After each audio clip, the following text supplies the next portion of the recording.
তুই এখন এই কোরআনের হাফেজের কাছে ক্ষমা চাবি, না হলে না তোকে জুতা দিয়ে পেটানোর দরকার, পায়ে থেকে জুতা খুলে তারপরে পেটানো দরকার, তারপরও আমার শরীরের জিদ মিটবে না। স্যার আমার ভুল হয়ে গেছে স্যার, আমার চাকরিটা খাবেন না স্যার, ওর কাছে আমি মাপ চাইতেছি প্লিজ স্যার।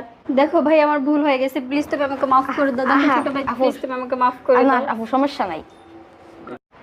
প্লিজ ছোট ভাই তুমি আমাকে মাফ করে দাও, আমার অনেক ভুল হয়ে গেছে, প্লিজ তুমি আমাকে মাফ করে দাও। না ম্যাডাম, আমার কাছে আপনার ক্ষমা চাইতে হবে না, আল্লাহর কাছে ক্ষমা চান। দেখেছো দেখেছো, তার মধ্যে যে জ্ঞানটুকু আছে তোমার মধ্যে সেই জ্ঞানটুকু নাই। তুমি আল্লাহর কাছে ক্ষমা চেয়ে নিও। আর ভাই তুমি সব সময় আমার এই রেস্টুরেন্টে আসবা, যখন যা লাগে তা খেয়ে যাবা, আমাকে কোনো বিল দিতে হবে না, ঠিক আছে? আজকে থেকে তুমি আমার ভাই, ঠিক আছে? আপনি আমাকে যে সম্মানটুকু দিয়েছেন এটা আমি কোনোদিনও ভুলবো না। আমি আপনার জন্য সারাটা জীবন দোয়া করব।